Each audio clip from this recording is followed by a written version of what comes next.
Simples. Disse-lhes: vão pelo mundo todo e preguem o Evangelho a todas as pessoas. As boas novas. Cristo morreu e ressuscitou por mim e por você. Seus pecados já estão resolvidos. Passado, presente e futuro.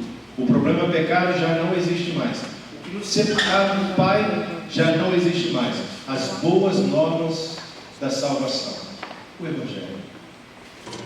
É só isso que nós temos que fazer.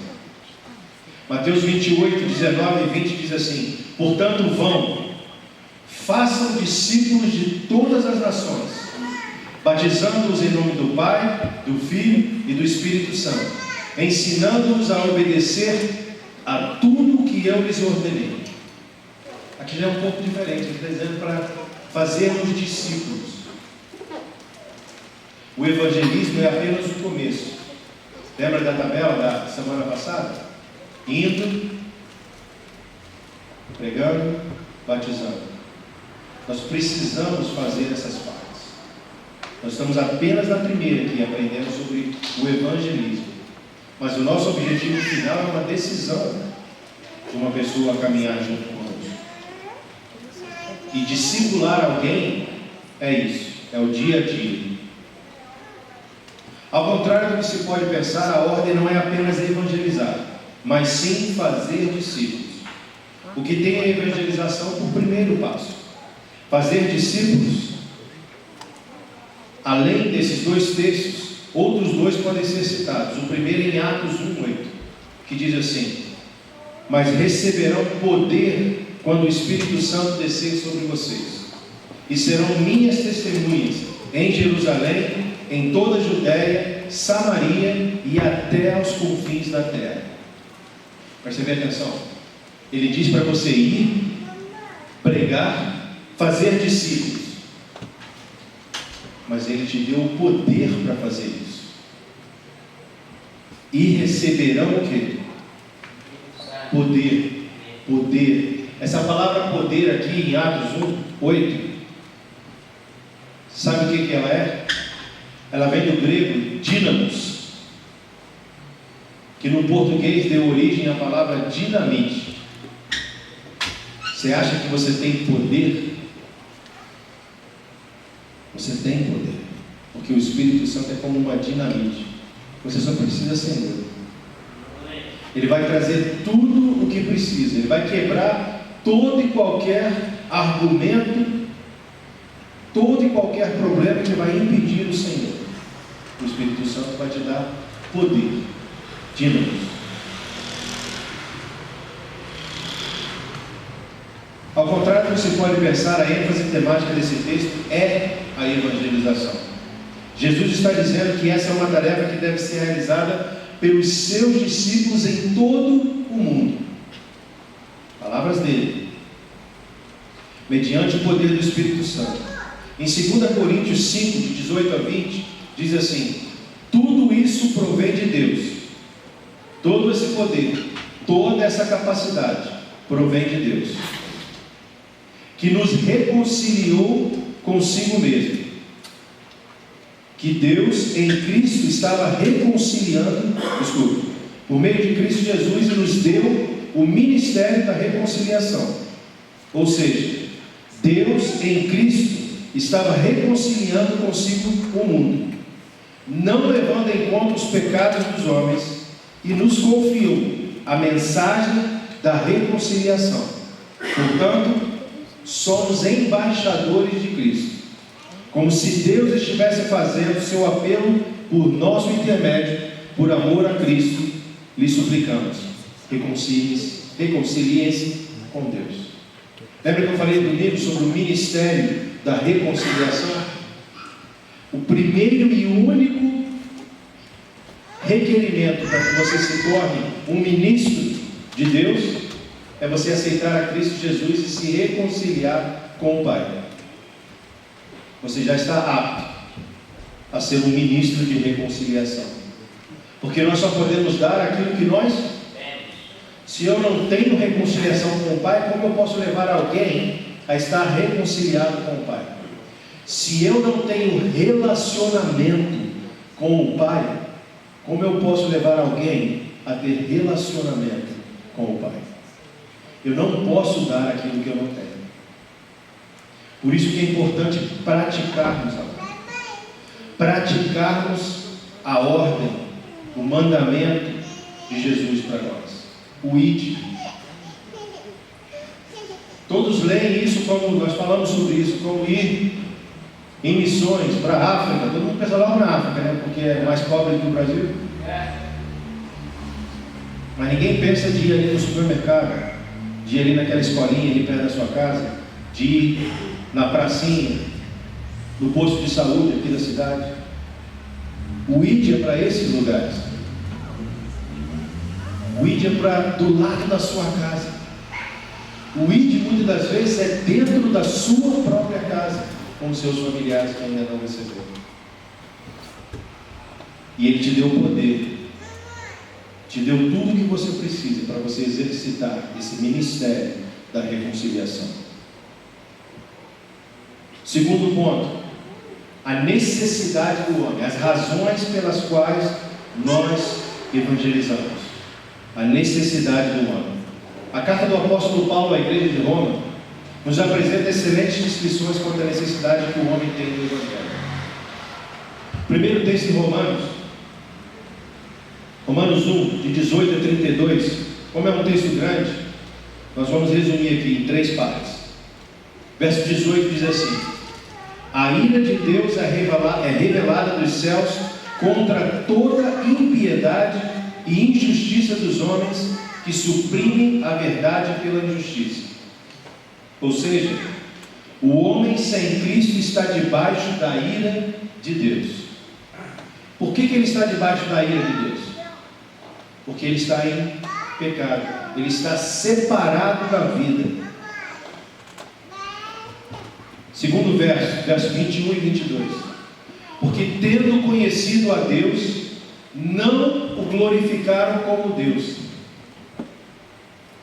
Vocês sabiam que todo ser humano tem conhecimento de Deus? A questão é se eles vão aceitar e glorificar a esse Deus. Nem lhe renderam graças, mas os seus pensamentos tornaram-se fúteis e o coração insensato deles obscureceu-se. Dizendo-se sábios, tornaram-se loucos. Muitos dizem: não há Deus, Deus não existe. Eu sou ateu. Mas quando o bicho pega, quando o cinto aperta, a primeira coisa que grita: oh Deus, não é? Eu nunca vi ninguém prestes a acontecer um acidente, ou quando se machuca, quando está de frente a alguma coisa muito difícil, que não grita Deus. Para você ver como todos conhecemos, até mesmo aqueles que dizem que Deus não existe, no momento de aflição, no momento de dor, no momento de dificuldade, vão clamar a Deus. Não é de por aqui não, é aqui, porque nós temos isso em nós. Mas se dizendo sábios, tornaram-se loucos, porque negaram a existência de Deus. A necessidade do homem de que nós evangelizemos. Terceiro verso 24. Por causa disso, Deus os entregou à impureza sexual, segundo os desejos pecaminosos do seu coração, para a degradação do seu corpo entre si. Amados, não temos nenhuma criança aqui, somos todos adultos. É exatamente esse verso que explica a homossexualidade. Porque de estarmos tão afastados de Deus, o homem começa a pecar contra o seu próprio corpo. Ele começa a se entregar a prazeres sexuais que não foram criados para ele. É isso que esse verso está falando. O homem sem Cristo, ele é escravo do pecado. E o escravo não tem mais vontades. Ele faz o que o mestre, que o Senhor, aquele que o está como escravo, o obriga a fazer. Na nossa escola bíblica, nós sempre ensinamos que o diabo vai te levar mais longe do que você deseja e vai te levar a fazer coisas que você jamais pensou em fazer. Ele vai sempre te levar além, para o fundo. Quando você achar que já está no fundo, ele ainda vai te levar mais para baixo. Além desses textos, outros dois devem ser citados para descrever a necessidade do homem com a evangelização. Um deles é em Romanos 3:23.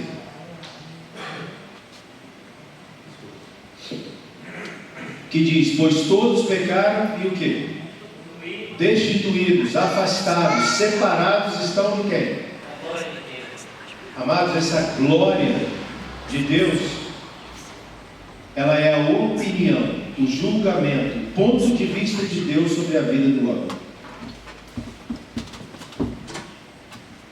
Romanos 6:23 diz: pois o salário do pecado é a morte, mas a vida eterna em Cristo Jesus, nosso Senhor, é o dom gratuito de Deus. Deus nunca vai te dar uma notícia ruim sem te dar uma possibilidade de receber a boa. Eu adoro quando eu leio no Velho Testamento, Deus falava assim: vida e morte estão nos seus lábios, mas escolha a vida. É como se ele estivesse dando uma prova, mas te dá a resposta. E ainda assim nós cometemos o erro de querer fazer tudo nós mesmos. Terceiro ponto: a exclusividade do Evangelho. 3 textos aqui são importantes para nos mostrar a exclusividade. O primeiro é João 14:6, que diz assim: respondeu Jesus: eu sou o caminho, a verdade e a vida. Ninguém vem ao Pai a não ser por mim. Ah, mas eu sou uma pessoa boa, não preciso ir para a igreja. Eu não preciso aceitar Jesus. Eu não cometo pecados, eu não matei ninguém, não roubo ninguém, não sou adúltero. A pessoa cita os 10 mandamentos. Eu honro meu pai e minha mãe. Eu sou uma pessoa boa. Ah, Deus vai me levar para o céu. Vai? Sim ou não? Se só existe um caminho, qual é o caminho? Jesus. Nós precisamos aceitar que Ele é o caminho. E como é que nós fazemos para aceitar o caminho, a verdade e a vida? Crer no coração e confessar com a tua boca. Você sabe que tem muita gente confessando com a boca, mas o verso começa em crer no coração. Os amados sabem quando a Bíblia fala a palavra coração, os irmãos entendem o que é isso? Muitos acham que é essa bomba cardíaca, essa massa que fica pulsando sangue para todo o corpo. Não é isso o coração? Só que o coração na Bíblia é o seu entendimento, o seu intelecto, as suas emoções, quem você realmente é. Porque essa carne, ela vai se deteriorar e vai embora. Nós vamos receber um novo corpo em Cristo Jesus. Mas quem nós somos vai ser eterno, vai continuar eternamente. Nossas emoções, nosso intelecto, coração. Quando eu boto o meu intelecto, as minhas emoções, a crerem no Senhor Jesus e confesso com a carne, com a minha boca, eu serei salvo. É difícil ensinar alguém isso? Foi difícil para você aceitar Jesus? Ou te deram várias tarefas para você aceitar Jesus? É muito simples levarmos o Evangelho às pessoas. O segundo verso está em Atos 4:12. Não há salvação em nenhum outro, pois debaixo do céu não há nenhum outro nome dado aos homens pelo qual devamos ser salvos. A Bíblia diz que pela boca de 2 testemunhas o Evangelho é estabelecido. Ou seja, em uma escritura, confirmando outra escritura, você tem a confirmação de que é verdade. Terceiro, 1 Timóteo 2, versos 5 e 6. Pois há um só Deus, e um só mediador entre Deus e os homens, o homem Cristo Jesus, o qual se entregou a si mesmo como resgate para todos. Jesus, o único caminho. É difícil pregar o Evangelho, irmãos. Jesus, o único caminho. Quanto à reconexão com Deus, Jesus é único, exclusivo e absoluto. Apenas o Evangelho é o poder para a salvação de todo aquele que crê. Romanos 1,16. Apenas o Evangelho. Apenas o Evangelho. Por que então evangelizar? Nesse verso de Romanos 1,16, Paulo começa: não me envergonho do Evangelho. Amados, como eu disse, eu vou ser bem duro. Parece que nós estamos com vergonha do Evangelho, porque não estamos proclamando esse Evangelho. Quantas vezes hoje você falou do Evangelho para alguém? Quantas vezes nessa semana você falou do Evangelho para alguém? Quantas vezes nesse mês você falou do Evangelho para alguém? Eu vou parar por aqui para não envergonhar mais.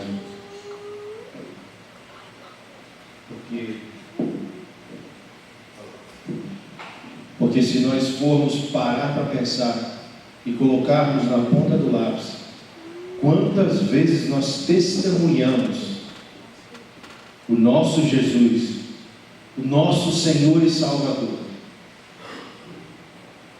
nós iríamos nos envergonhar. Quando que as boas novas devem estar na nossa boca diariamente. Devemos estar buscando oportunidades para falar desse Evangelho. Ah, pastor, mas eu nunca tenho oportunidade. Mentira. A oportunidade, basta alguém chegar perto de você. Olha, dá um sorriso, bom dia, puxa uma conversa. Calor hoje, né? Nossa, mas tem chovido, não é mesmo? Com essas chuvas acaba trazendo doença, o pessoal já vai começar a ficar gripado, porque é a época da gripe de novo, né? É mesmo, minha tia morreu. Não precisa ficar preocupado, porque Jesus, Ele já nos salvou, já nos curou, e pelas suas chagas fomos curados. Se tiver alguém doente na sua casa, eu vou orar por eles. Só quer que eu ore por eles agora? Não existe conversa que não te leve a falar de Jesus. Financeiro, doença, trabalho, filhos, marido, esposa, escola, supermercado. Não existe conversa que não leve a falar de Jesus. Então, se você diz que não tem oportunidade, você não está vendo, você não está tomando posse dessas oportunidades. Porque eu garanto a você, hoje alguém chegou para você e reclamou de alguma coisa. Quem concorda comigo? Que hoje alguém chegou perto de você e reclamou de alguma coisa. Amém? Se alguém chegou e reclamou de alguma coisa, já é uma oportunidade de nós orarmos por essa pessoa e introduzirmos Jesus na vida delas. É muito simples, amado, mas precisamos fazer. Tendo em vista a exclusividade do Evangelho, Paulo escreve o seguinte texto à igreja de Roma, em Romanos 10, 13 a 15. Todo aquele que invocar o nome do Senhor será salvo. Qual é a exceção aqui, amados? Sabe o que significa a palavra todo? No grego, todo, sem exceção. todo aquele que invocar será salvo. Clamou ao nome acima de todos os nomes, Jesus será salvo. Como, pois, invocarão aquele em quem não creram? E como crerão naquele de quem não ouviram falar? E como ouvirão se não houver quem pregue? Como está escrito: como são belos os pés dos que anunciam boas novas. Todo aquele que clamar ao nome do Senhor será salvo. Mas como eles serão salvos pelo Senhor, se eles não ouvirem quem é o Senhor? Se não for apregoada ou pregada a palavra do Evangelho?